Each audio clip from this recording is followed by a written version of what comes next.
Hi dear friends, അസ്സാം വലൈക്കും, welcome back. എന്തെല്ലാം, നമുക്കിന്നൊരു ചിക്കൻ സ്റ്റൂ ചെയ്താലോ? അപ്പോൾ വീഡിയോയിലിട്ട് പോകാം. അതിനായി ഒരു പാൻ ചൂടാകുമ്പോൾ അതിലേക്ക് ഒരു 2 ടേബിൾ സ്പൂൺ വെളിച്ചെണ്ണ ഒഴിച്ച് പട്ട, ഗ്രാമ്പു, ഏലക്ക ഒന്ന് ചൂടാക്കി എടുക്കാം. ഇനി ഇതിലേക്ക് ഒരു കഷ്ണം ഇഞ്ചിയും 4-5 വെളുത്തുള്ളിയും ഒരു 4 പച്ചമുളകും ചെറുതായിട്ട് അരിഞ്ഞതും ചേർത്ത് നല്ലവണ്ണം പച്ചമണം മാറുന്നത് വരെ നമുക്കൊന്ന് വഴറ്റിയെടുക്കാം. ഇനി ഇതിലേക്കൊരു വലിയ സവാള കൊത്തി അരിഞ്ഞതും ഉപ്പും ചേർത്ത് നല്ലതുപോലെ ഒന്ന് വഴറ്റിയെടുക്കാം.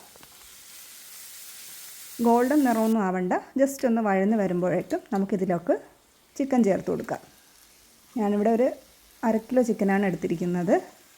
അതിലോട്ട് ചേർത്ത് എല്ലാം കൂടി ഒന്ന് യോജിപ്പിച്ചെടുക്കാം.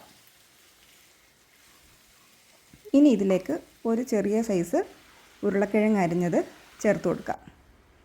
എന്നിട്ട് 2ാം പാലും ചേർത്ത് കറിവേപ്പിലയും ചേർത്തൊന്ന് അടച്ച് വെച്ച് വേവിക്കാം.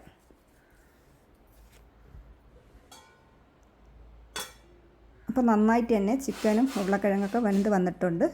നമുക്കിതിൽ കിടക്കുന്ന ഉരുളക്കിഴങ്ങൊന്ന് ചെറുതായിട്ട് 2-3 കഷ്ണം ഉടച്ചു കൊടുത്ത് ഇതിലോട്ട് ഈ കറിയോടൊന്ന് യോജിപ്പിച്ചെടുക്കാം. മൊത്തത്തിൽ ഉടയ്ക്കേണ്ട, ഒരു 2-3 കഷ്ണങ്ങളൊന്ന് ഉടച്ചു ചേർത്ത് കൊടുക്കാം.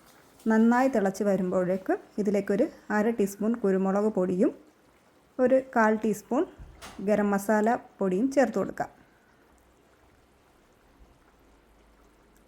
എന്നിട്ട് എല്ലാം കൂടി ഒന്നുകൂടെ നന്നായിട്ട് ഇളക്കി യോജിപ്പിക്കാം.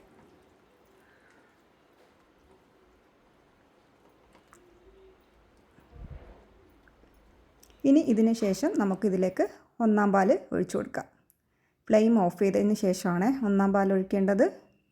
ഇനി വേറൊരു പാൻ ചൂടാക്കി അതിലേക്കൊരു ടേബിൾ സ്പൂൺ വെളിച്ചെണ്ണ ഒഴിച്ച് ഒരു 5-6 ചെറിയ ഉള്ളി ചെറുതായിട്ട് കട്ട് ചെയ്തതൊന്ന് മൂപ്പിച്ചെടുക്കാം. ഗോൾഡൻ നിറമാവുന്നത് വരെ കറിവേപ്പിലയും ചേർത്തൊന്ന് മൂപ്പിച്ചെടുത്ത ശേഷം നമുക്ക് ഈ ചിക്കൻ സ്റ്റൂവിലോട്ട് ചേർത്ത് കൊടുക്കാം.